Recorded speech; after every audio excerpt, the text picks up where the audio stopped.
Hello everyone, welcome to my channel. ನಾನು ನಿಮ್ಮ ಅಕ್ಷತಾ ಸದಾನಂದ್. ಇವತ್ತು ಬಿಸಿಬೇಳೆಬಾತು ಹೋಟೆಲ್ ಸ್ಟೈಲಲ್ಲಿ ಬಿಸಿಬೇಳೆಬಾತು ಹೇಗೆ ಮಾಡೋದು ಅಂತ ನೋಡೋಣ. ಮದುವೆ ಮನೆಯಲ್ಲಿ ಎಲ್ಲ ಇದು ಬಿಸಿಬೇಳೆಬಾತನ್ನು ಮಾಡ್ತಾರೆ, ಸೂಪರ್ ಟೇಸ್ಟು. ಹಾಗೆ ಬೆಳಗಿನ ತಿಂಡಿಗೆ ಹಾಗೆ ಮಧ್ಯಾಹ್ನದ ಲಂಚ್ ಬಾಕ್ಸಿಗೂ ಕೂಡ ಇದನ್ನು ಮಾಡ್ಬೋದು. ಹೇಗೆ ಮಾಡೋದು ಅಂತ ನೋಡೋಣ. ಹೇಗೆ ಬೇಕಾಗಿರೋ ಇಂಗ್ರೀಡಿಯೆಂಟ್ಸು ಏನು ಅಂತ ನೋಡೋಣ ಬನ್ನಿ. ನಾನು ಇಲ್ಲಿ ಮೊದಲು ಅಕ್ಕಿ ರೇಷನ್ ಅಕ್ಕಿ ಇರುತ್ತಲ್ಲ, ಗೌರ್ಮೆಂಟಲ್ಲಿ ಕೊಡ್ತಾರಲ್ಲ ಆ ಅಕ್ಕಿ, ಹಾಗೆ ಬೇಳೆ, 3/4 ಕಪ್ಪು ಅಕ್ಕಿ, ಅರ್ಧ ಕಪ್ಪು ಬೇಳೆ, ಹಾಗೆ ಒಂದು ಈರುಳ್ಳಿನ ಚಿಕ್ಕದಾಗಿ ಕಟ್ ಮಾಡಿ ಇಟ್ಕೊಂಡಿರುವಂಥದ್ದು ನಾನು ಇಲ್ಲಿ. ಹಾಗೆ 1 ಟೊಮೆಟೊನ ಚಿಕ್ಕದಾಗಿ ಕಟ್ ಮಾಡಿ ತಗೊಂಡಿದ್ದೀನಿ. ಮತ್ತು ಹುಣಸೆಹಣ್ಣು, ಒಂದು ಅರ್ಧ ಲಿಂಬೆಹಣ್ಣು ಗಾತ್ರದ ಹುಣಸೆಹಣ್ಣು ನೀರಲ್ಲಿ ಹಾಕಿ ನೆನೆಸಿಟ್ಟಿದ್ದೀನಿ. ಗೋಡಂಬಿ,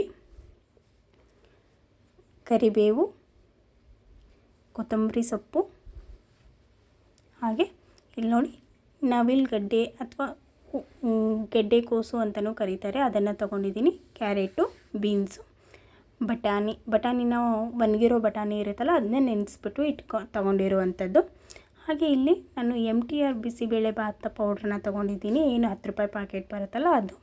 ಸಾಸಿವೆ, ಜೀರಿಗೆ, ಅಚ್ಚ ಖಾರದ ಪುಡಿ, ಅರಿಶಿನ ಪುಡಿ, ಉಪ್ಪು, ಒಗ್ಗರಣೆಗೆ ತುಪ್ಪ, ಹಾಗೆ ಸ್ವಲ್ಪ ಇಂಗನ್ನ ತೊಗೊಂಡಿದ್ದೀನಿ. ಇಂಗು ರುಚಿನೂ ಕೊಡುತ್ತೆ, ಹಾಗೆ ನಮ್ಮ ಡೈಜೆಷನ್ ಕೂಡ ಚೆನ್ನಾಗಿರುತ್ತೆ. ಈಗ ಹೇಗೆ ಮಾಡೋದು ಅಂತ ನೋಡೋಣ.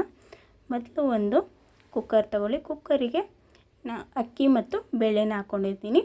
ನಾನು 3/4 ಕಪ್ಪು ಅಕ್ಕಿ ಮತ್ತು ಅರ್ಧ ಕಪ್ಪು ಬೇಳೆನ ಹಾಕ್ಕೊಂಡು ನೀಟಾಗಿ ತೊಳೆದಿದ್ದೀನಿ ಇಲ್ಲಿ. ಈಗ ಇದಕ್ಕೆ ತೊಳೆದ್ಬಿಟ್ಟು ಇದಕ್ಕೆ ಏನು ತರಕಾರಿಗಳನ್ನು ಇಟ್ಕೊಂಡಿದ್ನಲ್ಲ ನಾನು, ಕ್ಯಾರೆಟು, ಬೀನ್ಸು, ಬಟಾಣಿ, ಗೆಡ್ಡೆಕೋಸು, ಇದನ್ನು ಎಲ್ಲನೂ ಅದಕ್ಕೆ ಹಾಕ್ಕೊಳ್ತಾ ಇದ್ದೀನಿ. ಇವನ್ನೆಲ್ಲ ನಾನು ನೀಟಾಗಿ ಕಟ್ ಮಾಡೋಕ್ಕಿಂತ ಮುಂಚೆನೇ ತೊಳೆದಿದ್ದೆ ತರಕಾರಿ, ಹಾಗಾಗಿ ಕಟ್ ಮಾಡಿಟ್ಟಿರೋದನ್ನು ಹಾಕ್ತಾಯಿದ್ದೀನಿ. ಹಾಕಿ ಇದಕ್ಕೆ ನಾವು ನೀರು ಹಾಕ್ಕೋಬೇಕು.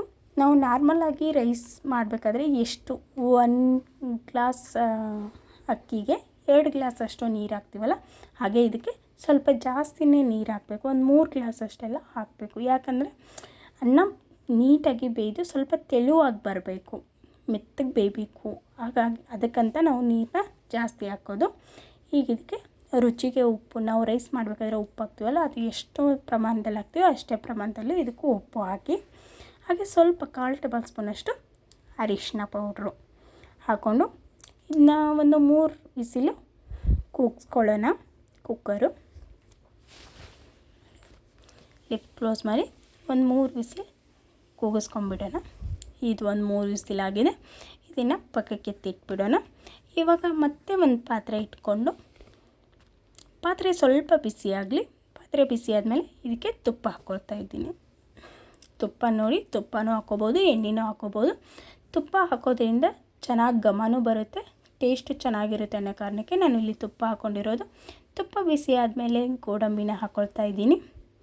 ಹಾಗೆ ಸ್ವಲ್ಪ ಒಂದು ಅರ್ಧ ಟೇಬಲ್ ಸ್ಪೂನಷ್ಟು ಸಾಸಿವೆ ಹಾಕ್ಕೊಳ್ತಾ ಇದ್ದೀನಿ. ಹಾಗೆ 1 ಟೇಬಲ್ ಸ್ಪೂನಷ್ಟು ಜೀರಿಗೆನೂ ಹಾಕ್ಕೊಳ್ತಾ ಇದ್ದೀನಿ.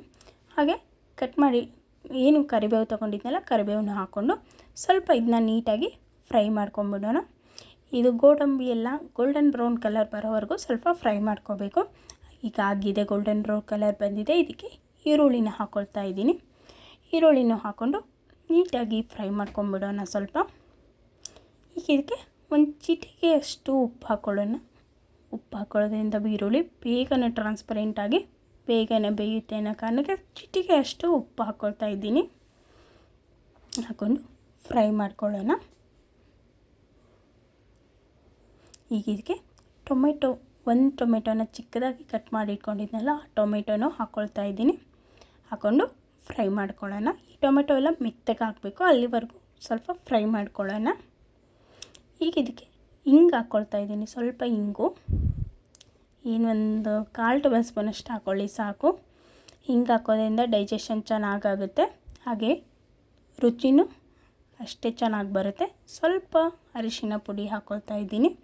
ಹಾಗೆ ಅಚ್ಚ ಖಾರದ ಪುಡಿ ನೋಡಿ ಹಾಕ್ಕೊಳ್ಳಿ. ಯಾಕಂದರೆ ಖಾರದ ಪುಡಿ ಬಿಸಿಬೇಳೆಬಾತ್ ಪೌಡ್ರಲ್ಲೂ ಕೂಡ ಖಾರ ಇರುತ್ತೆ.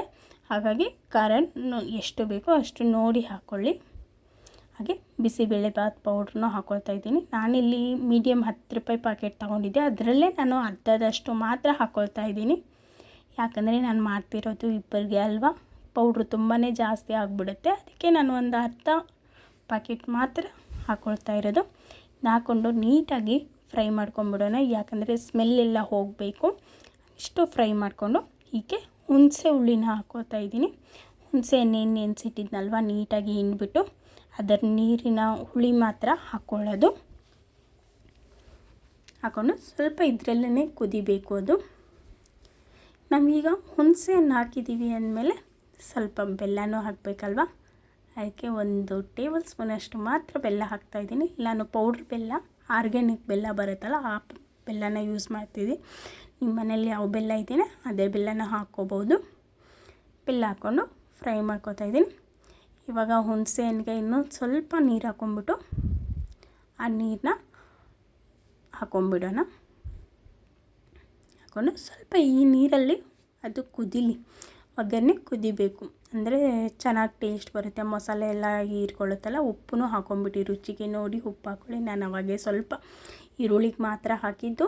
ಹಾಗೆ ರೈಸ್ಗೂ ಹಾಕಿರ್ತೀವಲ್ಲ, ನೋಡಿ ಉಪ್ಪು ಹಾಕ್ಕೊಳ್ಳಿ, ರುಚಿನ ಎಷ್ಟು ಬೇಕೋ ಅಷ್ಟು. ಇವಾಗ ಅದು ಕುದೀತಾ ಇದೆ. ನೋಡಿ ನಾನು ರೈಸ್ ಮಾಡಿಟ್ಟಿದ್ನಲ್ಲ, ವಿಸಿಲ್ ಹೊಡ್ಸಿದ್ನಲ್ಲ, ಆ ರೈಸು ಇದು. ತರಕಾರಿನೂ ಚೆನ್ನಾಗಿ ಬೆಂದಿದೆ ಮತ್ತು ರೈಸ್ನೂ ಚೆನ್ನಾಗಿ ಬೆಂದಿದೆ. ಸ್ವಲ್ಪ ತೆಳುವಾಗಿಯೂ ಇದೆ, ಅಷ್ಟು ಗಟ್ಟಿ ಇಲ್ಲ ರೈಸು. ಅಷ್ಟು ಆ ರೇಂಜಿಗೆ ಅಷ್ಟು ಕನ್ಸಿಸ್ಟೆಂಟಿಗೆ ಅದನ್ನ ಬೇಯಿಸ್ಕೋಬೇಕು. ಈಗ ಒಗ್ಗರಣೆ ಇದು ಕುದ್ದಿದೆ. ಆ ರೈಸ್ನ ಈ ಒಗ್ಗರಣೆಗೆ ಮಿಕ್ಸ್ ಮಾಡ್ಕೊಂಬಿಡೋಣ. ಮಿಕ್ಸ್ ನೋಡಿ, ಎಲ್ಲೋ ಕಲರ್ ಎಷ್ಟು ಚೆನ್ನಾಗಿ ಕಾಣ್ತಿದೆ. ಈಗ ಮಿಕ್ಸ್ ಮಾಡ್ಕೊಂಬಿಡೋಣ ನೀಟಾಗಿ. ಎಲ್ಲ ಒಗ್ಗರಣೆ ಅದಕ್ಕೆ ಮಿಕ್ಸ್ ಆಗಬೇಕು. ನೋಡಿ ಎಷ್ಟು ಕಲರ್ಫುಲ್ಲಾಗಿ ಚೆನ್ನಾಗಿ ಕಾಣ್ತಿದೆ. ನಾವು ಇಲ್ಲಿ ಯಾವುದೇ ಫುಡ್ ಕಲರು ಕೂಡ ಯೂಸ್ ಮಾಡಿಲ್ಲ ಮತ್ತು ಮಸಾಲೆನೂ ಜಾಸ್ತಿ ಏನೂ ಯೂಸ್ ಮಾಡಿಲ್ಲ. ನಾರ್ಮಲ್ ಬಿಸಿಬೇಳೆಬಾತ್ ಪೌಡ್ರ್ ಮಾತ್ರ ಯೂಸ್ ಮಾಡಿರೋದು, ಬಿಟ್ಟರೆ ಸ್ವಲ್ಪ ಚಿಲ್ಲಿ ಪೌಡ್ರನ್ನ ಯೂಸ್ ಮಾಡಿದ್ರು. ಕಲರ್ಫುಲ್ ಎಷ್ಟು ಚೆನ್ನಾಗಿ ಕಲರ್ ಆಗಿ ಕಾಣ್ತಾ ಇದೆ. ಇದನ್ನ ಸ್ವಲ್ಪ ಕುದಿಸ್ಕೋಬೇಕು. ಇದಕ್ಕೆ ನೀರು ಕಮ್ಮಿ ಆಗಿದೆ, ಸ್ವಲ್ಪ ಗಟ್ಟಿಯಾಗಿದೆ ಅಲ್ಲ, ಸ್ವಲ್ಪ ನೀರು ಹಾಕ್ಕೊಂಬಿಟ್ಟು ಬೇಯಿಸ್ಕೊಳ್ಳೋಣ, ಕುದಿಸ್ಕೊಂಬಿಡೋಣ. ಏನು ಕುದಿಸ್ಕೊಳ್ಳೋ ಅಂದರೆ ನಾವೇನು ಜಾಸ್ತಿ ಇಲ್ಲ, ಸ್ವಲ್ಪ ಅದು ಒಗ್ಗರಣೆ ಜೊತೆಗೆ ರೈಸ್ ಎಲ್ಲ ಬೇಯಿತು, ಸ್ವಲ್ಪ ಹೀರ್ಕೋಬೇಕಲ್ವ ರೈಸು, ಅಲ್ಲಿವರೆಗೂ ಒಂದು 5 ನಿಮಿಷ ಮಾತ್ರ ಹೀಗೆ ಬೇಯಿಸ್ಕೊಂಬಿಡ್ಬೇಕು. ನೋಡಿ ಸ್ವಲ್ಪ ನೀರು ಬಿಟ್ಟು ಎಷ್ಟು ಚೆನ್ನಾಗಿ ಕುದೀತಾ ಇದೆ. ಕುದಿಬೇಕಾದ್ರೆ ಇದಕ್ಕೆ ನಾವೇನು ಕಟ್ ಮಾಡಿಟ್ಟಿರೋ ಅಂಥ ಕೊತ್ತಂಬರಿ ಸೊಪ್ಪನ್ನು ಹಾಕ್ಕೋಬೇಕು. ಈಗ ಇದಕ್ಕೆ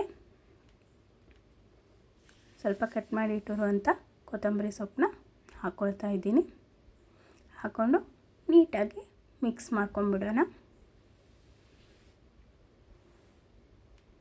ಈ ಬಿಸಿಬೇಳೆಬಾತ್ ಅಂದರೆ ಸ್ವಲ್ಪ ತೆಳುವಾಗೇ ಇರಬೇಕು, ಜಾಸ್ತಿ ಗಟ್ಟಿ ಎಣ್ಣೆ ಬೇಡ, ತೆಳುವಾಗೇ ಇರಬೇಕು. ಇದು ಮದುವೆ ಮನೆಯಲ್ಲೂ ಮಾಡ್ತಾರೆ ಈ ರೆಸಿಪಿನ, ತುಂಬ ಚೆನ್ನಾಗಿರುತ್ತೆ. ಈಗ ಇದಕ್ಕೆ ರೆಡಿಯಾಗಿದೆ. ಇದಕ್ಕೆ ತುಪ್ಪ ಹಾಕ್ಕೊಂಬಿಡೋಣ. ತುಪ್ಪ ಹಾಕೋದ್ರಿಂದ ಸ್ವಾದನೂ ಅಷ್ಟೇ ಚೆನ್ನಾಗಿರುತ್ತೆ, ಘಮನೂ ಅಷ್ಟೇ ಚೆನ್ನಾಗಿರುತ್ತೆ.